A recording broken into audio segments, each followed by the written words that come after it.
The ship that scored first blood, the USS Enterprise. The Pacific theater of World War II is famous for many epic battles, from the surprise attack on Pearl Harbor to the shores of Okinawa. Thousands of men on board mighty vessels clashed in a titanic struggle for supremacy. Known as the Big E, the USS Enterprise was at the forefront of the American war effort in the Pacific and participated in more battles than any other ship in that conflict. Throughout the history of the U.S. Navy, 8 ships have borne the name Enterprise. The 7th, designated CV-6, was the second of 3 Yorktown-class aircraft carriers. On May 12, 1938, the Enterprise was officially commissioned. The exact armament of the ship varied over the years, but at launch carried 8 5-inch guns, 4 quad 1.1-inch guns, and 24 .50 caliber machine guns. Later in the ship's career, these would be supplemented or replaced by up to 50 20mm cannons and 11 quad 40mm cannons. Also protecting the Enterprise was 5 inches of armor, plating at the waterline, 1.5-inch armored flight deck, and 4 inches at fire control centers. The USS Enterprise weighed in at 25,500 tons of displacement, with a length of 825 feet, a beam of 109.5 feet, and a 26-foot draft. It had a crew complement of around 2,200 men, though this did fluctuate as needed, with 96 aircraft, including fighters, dive bombers, and torpedo planes, though the number was usually around 80 to 90. The ship was propelled by 4 steam turbines that can generate up to 120,000 horsepower and could propel the ship at a top speed of 32.5 knots. A fuel capacity of 1.5 million gallons gave the Enterprise an operational range of 10,400 nautical miles at a cruising speed of 15 knots. By 1940, tensions with the ever-expanding Empire of Japan were at a fever pitch, and the Enterprise was transferred to the outpost of Pearl Harbor in Hawaii. As part of the military buildup in the Pacific, the Enterprise spent much of 1941 ferrying Army Air Corps fighters to bases in Guam and Wake Island. On November 28, she left Pearl Harbor carrying a detachment of U.S. Marine pilots to Wake Island before returning to Hawaii on December 2.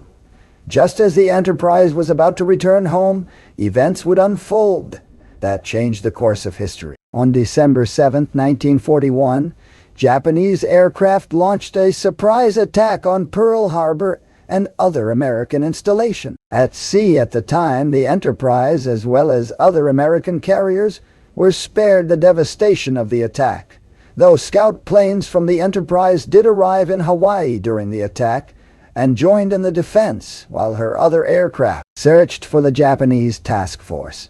3 days later, the Enterprise would score first blood when its planes destroyed Japanese submarine I-70, the first Japanese ship sunk by the Americans during the war. After providing escort for a supply convoy to Samoa, the Enterprise launched a number of raids against Japanese installations in the Marshall Islands, sinking or damaging a number of ships. Shortly after, it raided Japanese positions at Wake and Marcus Islands under Admiral William F. Bull Halsey. In April 1942, another Yorktown-class carrier, the USS Hornet, laden with U.S. Army B-25 bombers lashed to its deck, made its way towards the Japanese home islands, their mission to hit Tokyo in a surprise raid as payback for Pearl Harbor. With the Hornet's flight deck occupied, the Enterprise provided the combat air patrol that protected the task force. It was the Enterprise that first noticed the Japanese patrol boat, forcing the fleet to divert its course to avoid detection. When another patrol boat was spotted, the decision was made to launch the bombers by Admiral Halsey, who was using the Enterprise as his flagship. Colonel James Doolittle and the rest of his crews took off from the Hornet, nearly twice the distance previously anticipated from their targets. Once the bombers lifted off, the Enterprise and the rest of the task force broke off and made their way back to Pearl Harbor. Less than a week after arriving, the Enterprise sailed out again, making full speed towards the ongoing Battle of Coral Sea. There, other American carriers, including the Lexington and the Enterprise's sister ship, Yorktown, were engaging the Japanese, though the Enterprise arrived too late for the battle and turned back. In May, preparations were made to blunt an expected Japanese thrust towards the strategically vital island of Midway. Joined by the Hornet and the Yorktown, along with supporting ships, the Enterprise engaged the Japanese fleet in one of the most decisive naval battles in history. At the Battle of Midway, planes from the Enterprise sank 2 Japanese carriers and helped in the sinking of a third. The Japanese would lose 4 carriers that day, though the Yorktown would also be sunk. After a month-long overhaul, the Enterprise steamed towards the South Pacific. She provided cover for the amphibious landings at Guadalcanal in the Solomon Islands. While there, a Japanese fleet was spotted, and the Enterprise and other American ships raced to engage. Between August 24 to 25, the Battle of the Eastern Solomons, the Japanese lost a light carrier, though the Enterprise received 3 bomb hits, killing 44 and wounding 75. Thanks to the capable damage control parties, the damage was contained, and she was able to continue operation. Returning to Pearl for repairs, the Enterprise was back in action by that autumn and participated in the Battle of Santa Cruz on October 25 to the 27th. Once again damaged, she still remained afloat and took on planes from the sinking USS Hornet. In spite of its damage, the Enterprise was the last operational carrier in the Pacific Fleet. Repaired while underway, the Enterprise participated in naval battle of Guadalcanal and the Battle of Rennell Island. In the spring of 1943, the Enterprise was outfitted with anti-torpedo blisters along the hull. Enterprise spent the rest of the year raiding Japanese installations, sinking many ships, and supporting numerous amphibious links. In 1944, American forces invaded the Marianas, prompting the Japanese to attempt to disrupt operation. At the Battle of the Philippine Sea, pilots from the Enterprise, along with a number of other carriers, shot down hundreds of Japanese planes, crippling Japan's naval aviation for the rest of the war. The Enterprise then participated in the Battle of Leyte Gulf, the largest naval battle in history, where her aircraft struck at all 3 prongs of the Japanese effort to disrupt the landings of the Philippines. That winter, Enterprise was overhauled again, and her air crews were trained for night ops, making it the only ship capable of night operation. In February of 1945, her air group participated in raids on Tokyo before she sped south to support the invasion of Iwo Jima. After operations there concluded, she once again launched attacks on the Japanese home islands before covering the landings on Okinawa. During this operation, Enterprise was crippled after being hit by a pair of kamikazes, the second of which caused the forward elevator to launch 400 feet into the air. This damage forced the Enterprise to return to port for repairs, and the war ended before she could return to action. Enterprise then spent the next few months ferrying servicemen back home from Pearl Harbor before being transferred to the Atlantic, where she also ferried personnel back from the war in Europe. With no longer any need for her service, the Enterprise was decommissioned in 1947.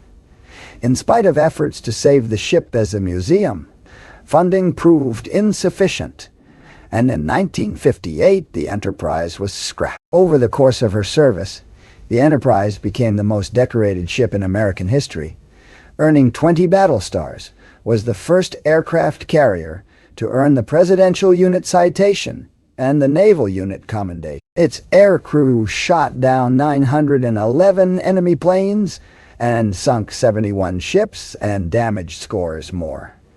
In spite of being scrapped, the Enterprise's legacy lived on. In 1961, another carrier, CVN-65, was commissioned, the world's first nuclear-powered aircraft carrier. It served until its decommissioning in 2017. Another carrier, designated CVN-80, will also bear that name and is scheduled to launch in 2025.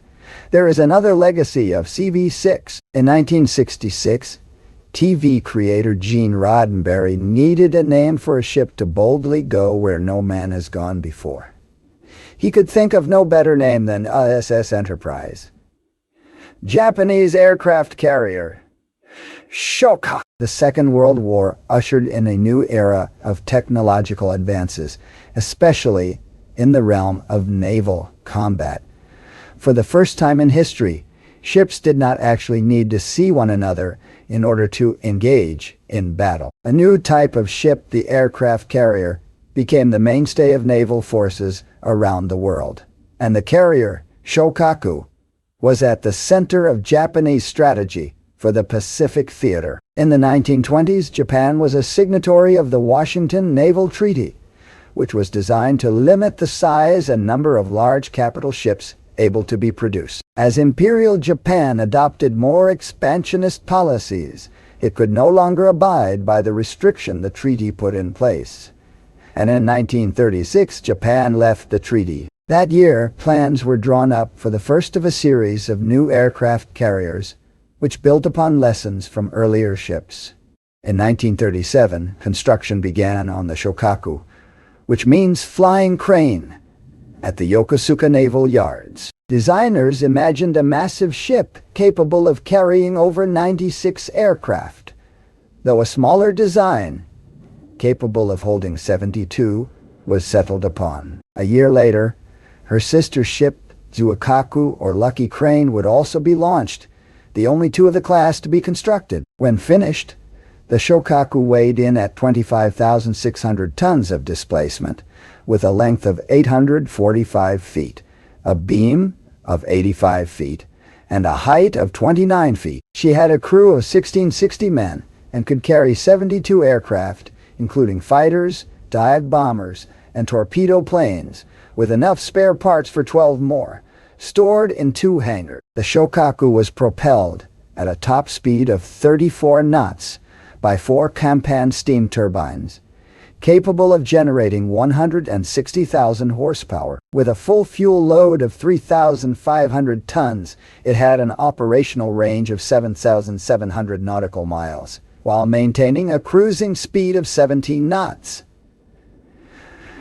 The Shōkaku was armed with 8 twin mounts of 5-inch guns, as well as 36 25mm anti-aircraft cannons. This number would expand to 96 25mm cannons in 1944. Other protection came in the form of 6.5 inches of armor plating at the waterline, around 5 inches around machinery areas, and the decks were protected by 4 inches of armor. The flight deck, however, was made from wood.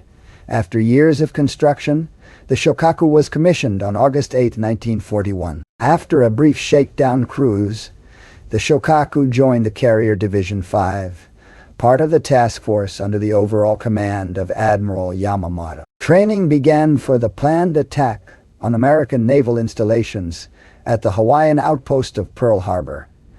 On December 7, 1941, aircraft from the Shōkaku, as well as 5 other carriers, attacked Pearl Harbor, sending out 2 waves. The Shōkaku's air group lost a single dive bomber during the attack.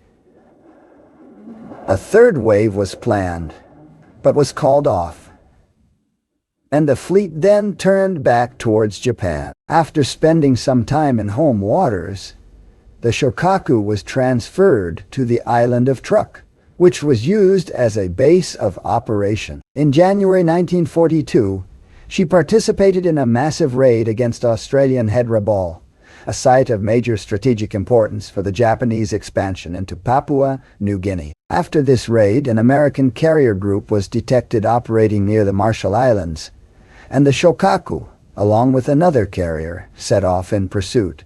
though the American flotilla was able to escape. In March and April, she participated in a major raid in the Indian Ocean.